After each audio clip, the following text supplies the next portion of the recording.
buenas tardes. Nuestro capítulo número 5, si mal no recuerdo. eh, Hoy día veremos un tema interesante y muy llamativo, por decirlo así, que nos va a permitir entender en breve qué es la planificación estratégica y para qué nos sirve. ¿Ya? Vamos a comenzar eh, haciendo un poco de rememoranza.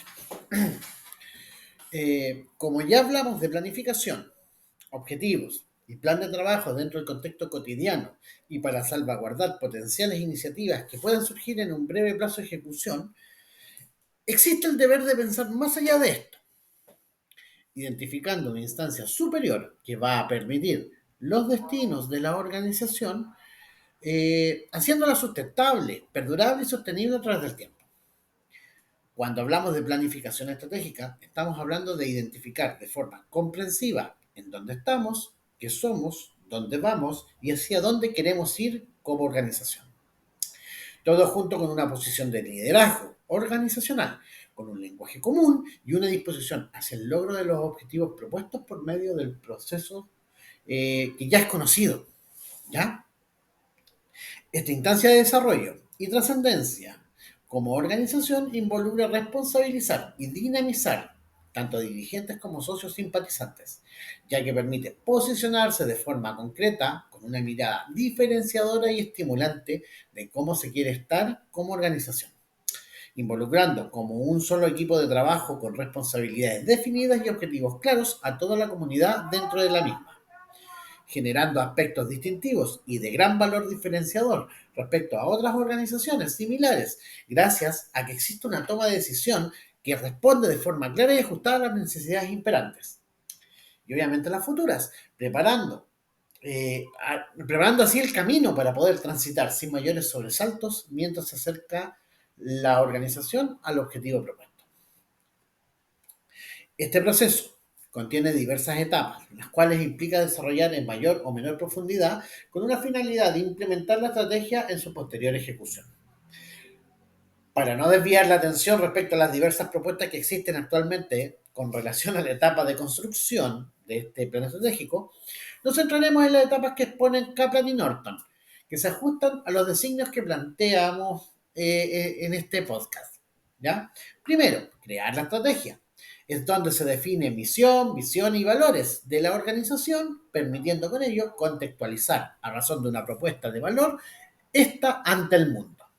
Para ello se debe rescatar información y analizar respecto al entorno externo e interno de la organización y confrontarlo con la estrategia que se quiere implementar, debiendo para ello considerar los elementos diferenciadores respecto a otras organizaciones, tanto a nivel de procesos, tecnología, recursos físicos, recursos humanos, capacidad instalada, todo lo que nos permita lograr con este punto utilizar las herramientas de planificación y gestión como las que hemos visto anteriormente. Dos, planear la estrategia. Ya teniendo claras estas directrices y establecido el foco de atención organizacional consensuado, gracias al respectivo análisis, es que se debe organizar y categorizar los objetivos estratégicos, los indicadores de logro, las metas, las iniciativas, el plan de trabajo, los presupuestos y su fuente de obtención, que permitirán poner en marcha este plan estratégico. El poder organizar de una forma creciente y estructural es como construir una casa. Es decir, debemos primero saber dónde vamos a poder construir con sus dimensiones, luego dibujar qué es lo que queremos dimensionar, verificar que cumpla con las normas técnicas exigidas, verificar factibilidades de luz, agua, cosas así, presupuestar los gastos y luego de ello hacer un plan de trabajo. Todo para que cada etapa que se defina pueda ser terminar y verificar ese cumplimiento en cada etapa hasta, obviamente, la inauguración de la casa terminada con un rico asado. Eh, sí, tres, no me acordaba del otro. Alinear la organización con la estrategia. Esta etapa es crítica dentro del proceso, ya que debemos integrar la estrategia propuesta con la organización y sus unidades funcionales o las que estén creadas, por estatutos, por ejemplo, pretendiendo con ello dotar de conocimiento teórico y práctico respecto a la estrategia, vislumbrando con ello potenciales vetas de acción no consideradas, falencias estructurales, funciones no contempladas o aspectos que subyacen a otras acciones y que se deben potenciar para beneficio de la estrategia y sus objetivos. Por otra parte, y en el plano humano, el poder compenetrar la estrategia a escala de convencimiento y aceptación por parte de las personas, como finalidad de que sea asumida tanto por directivos como por los socios, como algo intrínseco y que se define a razón de la identidad de la organización. Para llevar a cabo esto, se deben considerar al menos tres aspectos básicos y que bien orientados permiten entregar certezas a la organización respecto a la estrategia a implementar. Ya estamos en el punto 3, vamos a hacer 3 puntos más. Primero, identificar las unidades que se vinculan directa o indirectamente entre sí y cuál es el margen de intervención dentro de la estrategia. Segundo, generar una vinculación bidireccional entre unidades respecto a la estrategia, que se conversen entre sí, con la finalidad de que exista una adquisición de conocimiento y una traducción hacia la experiencia, exponiendo a ambas unidades a una misma acción.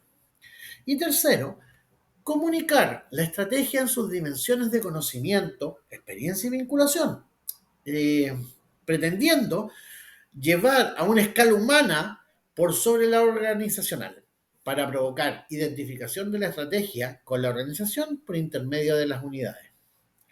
Y se me olvidaba, discúlpenme, un cuarto punto, ahora que haciendo memoria me acordé. Planificar la operación de la estrategia en la organización, entendiendo que al existir convencimiento y conocimiento de la estrategia, se hace necesario ponerla en práctica dentro de la organización, midiendo de forma constante y permanente sus alcances, considerando para ello poder dar a lo menos respuesta a las siguientes interrogantes durante todo el proceso. Por ejemplo, ¿cuáles procesos de mejora son críticos para el éxito de una estrategia? Entender de forma constante y permanente que deben existir focos y estos a su vez tienen la capacidad de moverse dentro de las unidades para la búsqueda del logro de los objetivos, involucra identificar procesos dentro de la estrategia. Que de fallar esto puede hacer peligrar esta misma. Por ejemplo, cuando se está postulando a fondos concursables, algo muy común en las organizaciones, y dentro de los requisitos se solicita documentación, la unidad responsable de esta debe dar pronta respuesta o mantener un proceso de obtención on demand, disponible con plazos definidos, más cuando si a nivel de plan estratégico es vital y se encuentra declarado la obtención de recursos por este tipo de vías. Otra pregunta. ¿Cómo se puede relacionar la estrategia con los planes de trabajo dispuestos? Otro punto necesario de tratar y de identificar a favor de la organización y su dinámica es relacionar el plan estratégico a los planes de trabajo contenido en el mismo, ya que gracias a esto se dota de una secuencia y lógica de acción permanente. Por lo que debemos recordar que un plan de trabajo puede tener una duración promedio de un año. No se puede perder el sentido ni la dirección desde donde se transita para lograr llegar donde se quiere. Puesto que también sabemos que un plan estratégico, dijimos, podría tener una media de 4 años. Lo hablamos, no me acuerdo si en tercero o en el segundo capítulo. A la postre, se debe entender que, si bien el plan estratégico es algo grande y de largo aliento, este se encuentra constituido de diversos planes de trabajo, con enlaces hacia distintas áreas de la organización y que la suma de todos debe dar por resultado el objetivo final propuesto.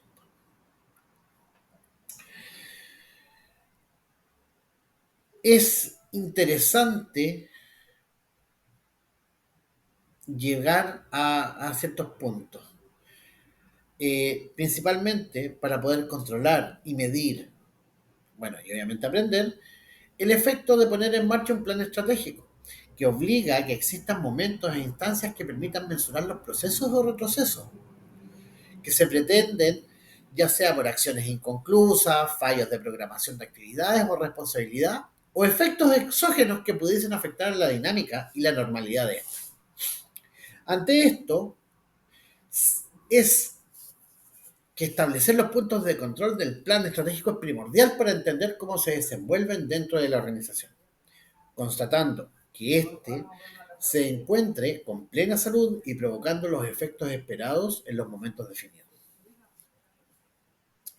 Por otra parte, el poder mensurar en estas instancias de control permite identificar el estado de avance de las situaciones predichas, el cumplimiento de obligaciones y responsabilidades, e inclusive la detección de fallos programáticos que pudiesen estar afectando el proceso en sí.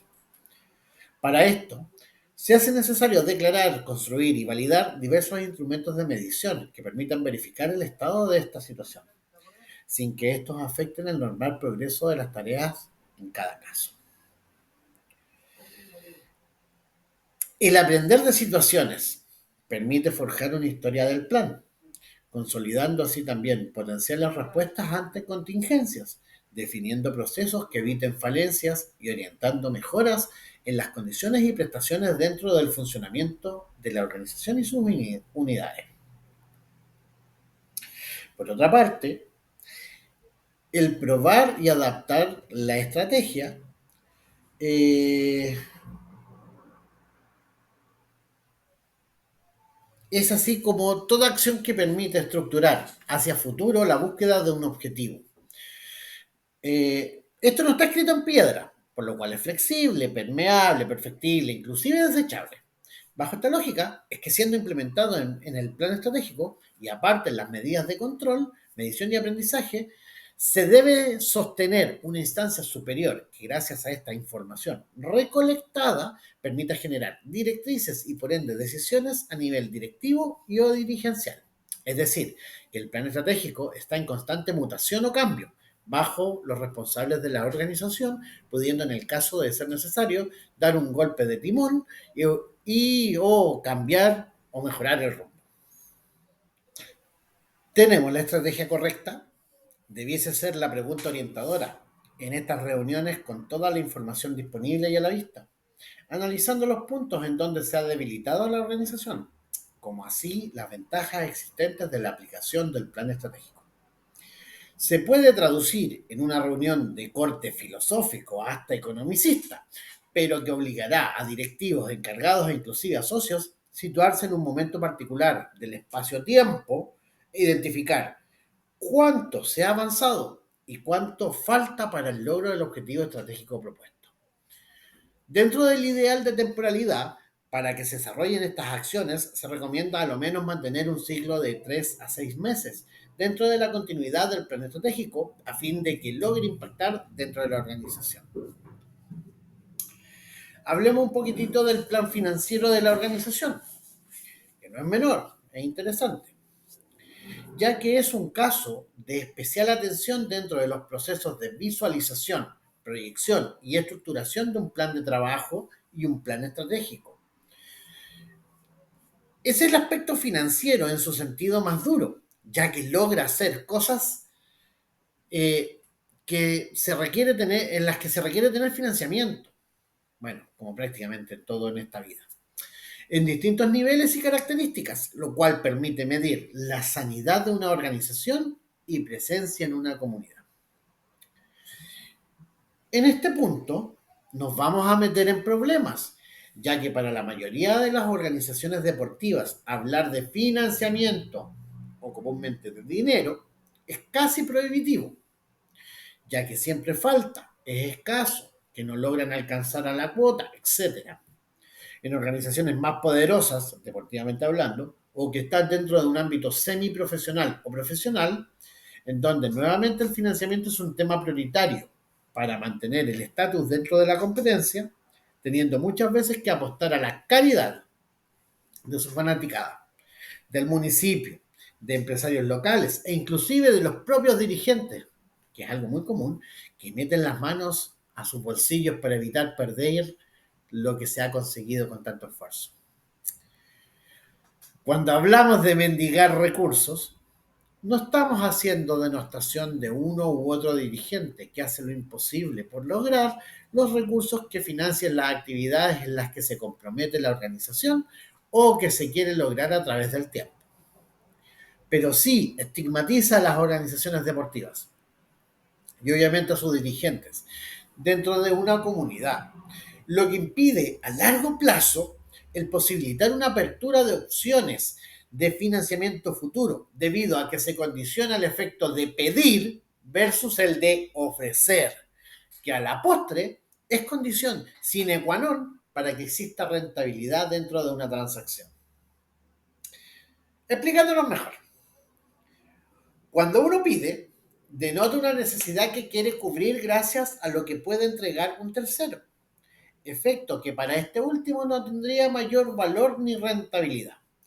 Pero cuando uno ofrece, expone las ventajas de participar en la propuesta del tercero, indexando un valor agregado, un aumento de imagen y presencia corporativa en segmentos de interés, por ejemplo, que permita traducir hacia una rentabilidad positiva. No sé si queda claro lo que estoy diciendo, pero vamos a tratar de ir avanzando en esto. Por otra parte, y que suele ocurrir mucho en las organizaciones que están en etapa de crecimiento o que tienen condicionantes como las vistas en el capítulo precedente, el objetivo surge y se mantiene dentro de una acción final de jugar o competir, alejando muchos de los aspectos administrativos necesarios para asegurar sustentabilidad en el tiempo. Es así como empiezan a aparecer las carencias financieras internas y que responden a la pérdida del compromiso de sus asociados para mantener y ser responsables de la cancelación de las cuotas sociales ordinarias y extraordinarias. Este tema siempre trae consigo pérdidas de confianza, inclusive a veces hasta de amistad.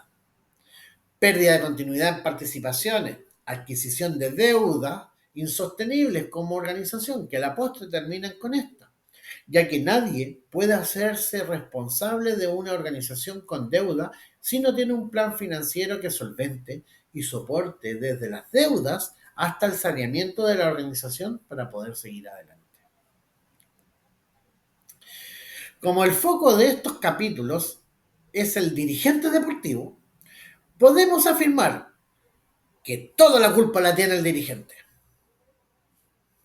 pero no necesariamente de las deudas adquiridas, ni de las peleas que ello traiga, sino que por su falta de previsión ante los compromisos adquiridos, el nulo estudio de la situación de la organización, su carente visión de futuro para construir un plan estratégico, y peor aún, un plan de trabajo que soportase las acciones que se llevaban a cabo. Por último, y no menos importante, por no estimular a los socios y beneficiarios a mirar más allá de que enfrentaban en el cotidiano. En sí, afirmamos después de este breve análisis que la culpa es por la poca o pobre preparación que tiene el dirigente. Una organización deportiva, como una casa, en donde existen gastos fijos y costos variables asumidos y que deben ser debidamente respaldados mes a mes, también se deben considerar imponderables, que son costos variables que no estaban contemplados y que de igual forma deben ser cubiertos dentro de una previsión financiera mensual. Agregamos que, así como existen estos gastos, deben estar presentes los recursos necesarios para cubrirlos sin generar una deuda. Y he aquí el problema principal de toda organización. ¿De dónde sacamos los recursos? Y nos encontramos que todos aportan ideas, mecanismos e inclusive declaran la importancia de la cuota social y que ésta siempre debe ser más elevada de lo que sus propios bolsillos soportan. Si nosotros lo llevamos hacia un ciclo virtuoso, los recursos siempre van a estar disponibles a razón del financiamiento y de la organización. El problema es que hay que salir a buscarlo. Muchas veces no los encontramos donde nosotros pensamos. Es por eso que esto nos hace pensar que hay que reconocer las fuentes de financiamiento y a posterior a ello, posicionarlas y clasificarlas a razón de factibilidad, acceso y disponibilidad, según el plan de trabajo o el plan estratégico que contemplan. En esta entrega es que ofrecemos un pequeño ejercicio al respecto, con la finalidad didáctica de comprender la importancia de este clarificador paso a momento de construir y garantizar el financiamiento de las actividades de una organización deportiva. Cuota social, ¿ya? Grábenselo. Fuente básica y fundamental de toda organización deportiva, ya que es la única que está garantizada. Gracias a esta se debiese poder establecer un punto de equilibrio entre ingresos y gastos básicos mensuales. Ideas, proyectos, fondos concursables. Gracias a la existencia de estos fondos, o de los diversos fondos y acciones que fomentan la actividad física y deportiva, sobre todo a nivel gubernamental y privado, se debe siempre estudiar la posibilidad de participar bajo un ideario ajustado y realista, que esté en plena alineación con los planes de trabajo y el plan estratégico de la organización deportiva. Donaciones, canjes, sponsorización. Ya que hablamos de una fuente de financiamiento que se debe trabajar, condicionada a las capacidades y tiempo de los dirigentes, quienes se deben eh, capacitar, porque hay que formular propuestas de valor que permitan interesar a esta empresa privada, tanto por efectos de regalías tributarias como opciones de crecimiento empresarial asociadas al deporte. Si bien existen más derivaciones de las fuentes de financiamiento, en esta oportunidad nos quedamos con estas tres, que son las más utilizadas y conocidas a fin de complementar el desarrollo de las organizaciones deportivas desde la importancia de reconocer de dónde deben salir los recursos para que éstas puedan concretar sus iniciativas. No quiero dejar pasar la oportunidad, eso sí, de resaltar la importancia de la cuota social, ya que este aporte para la organización es una obligación que se contrae al adquirir la calidad de socio y que pretende generar el capital necesario para que exista un retorno en prestaciones, servicios e inclusive usufructo para los mismos socios. El obviar este importante puente de conexión y compromiso con la organización por parte de directivos y en consecuencia por los propios socios condenan a zozobrar toda planificación que se tenga pretendida, reduciendo a su mínima expresión la capacidad de quienes aún valoran y consideran importante la organización. Suele sonar duro y peyorativo, pero los socios que no estén al día perderán sus beneficios y no podrán participar de las actividades programadas hasta que se cancele la totalidad de la deuda en cuotas sociales pendientes. Aunque muy pocas veces esto se cumple, ya que las organizaciones deportivas tampoco tienen una oferta programática cierta y constante que concite atención en sus asociados. No gozan de espacios o recintos en donde se les pueda negar acceso por membresía, porque por lo general son recintos deportivos facilitados, arrendados o cedidos, por tanto no pueden negar el acceso con la facilidad de un propietario. El estructurar dentro de la organización la cancelación mensual de las obligaciones de socio resulta complejo y tedioso para el dirigente a cargo, ya que al tener poco o nada que ofrecer como moneda de cambio o incentivo, y al no tener castigo normado ante la ley al respecto, lo que queda es aceptar lo poco y nada que se puede recaudar. Y con ello, buscar junto a otros dirigentes fuentes de financiamiento anexas para cumplir con los compromisos adquiridos.